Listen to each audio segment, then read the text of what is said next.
JBS. Bom, listagem também esse ano, no caso, né? Quer dizer, listagem primária nos Estados Unidos,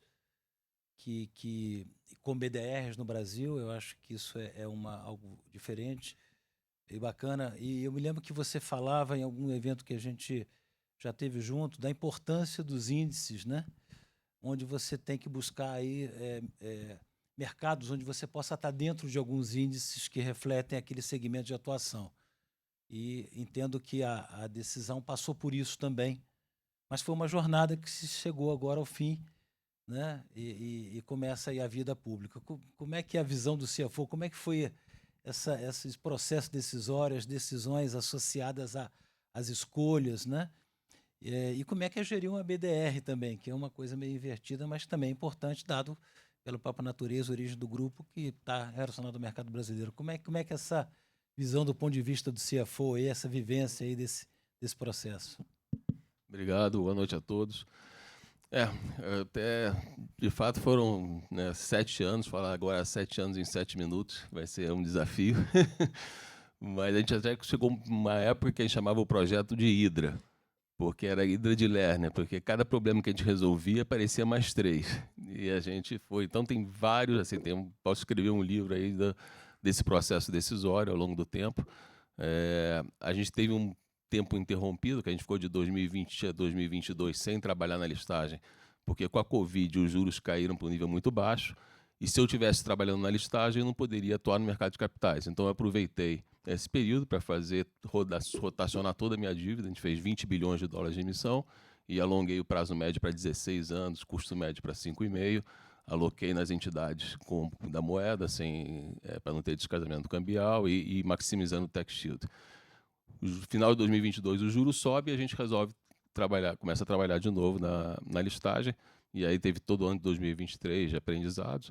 Mas eu queria contar 2 desafios que eu acho que transcende aqui a JBS e influencia todo mundo aqui de certa forma. Quando a gente começou a fazer os filings em 2024 na SEC, o chairman da SEC era o Gensler. Gensler, para quem não sabe, ele era um professor universitário que foi para a política pelas mãos da Elizabeth Warren, que é a senadora radical de esquerda. Então, a pauta dele na SEC era totalmente ISG.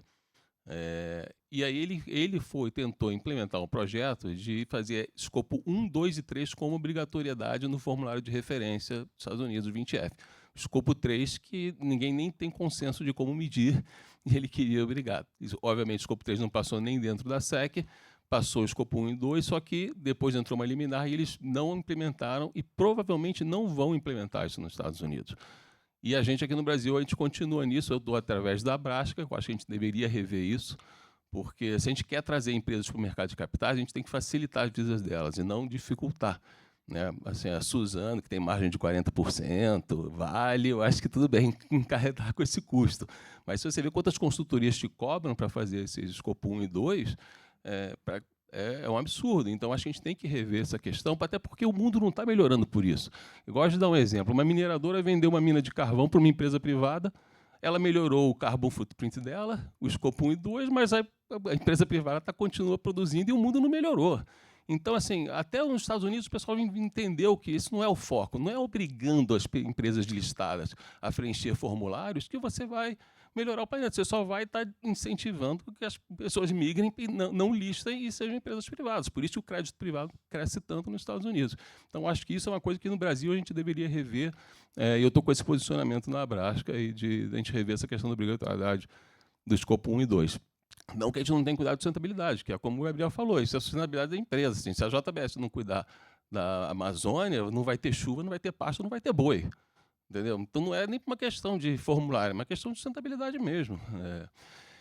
E o outro desafio foi que a gente, aí uma vez aí mudou o governo, entrou Paul Atkins, que era um cara de mercado, pragmático, vieram, em vez de vir, quando estava com o Gensler, estava vindo 40 perguntas de sustentabilidade.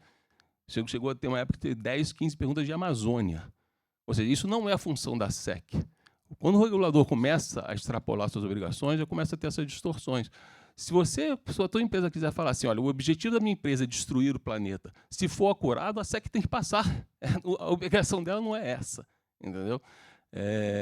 E aí mudou realmente o Paul Atkins entrou no mercado de mercado, vieram 5 perguntas de contabilidade, que é o que tem que ser, de cap table, e aí a SEC deu o go ahead, e aí a gente foi, né, vítima até do próprio sucesso, porque quando a SEC aprovou, a minha base de investidor estrangeiro saiu de 70% para 83%.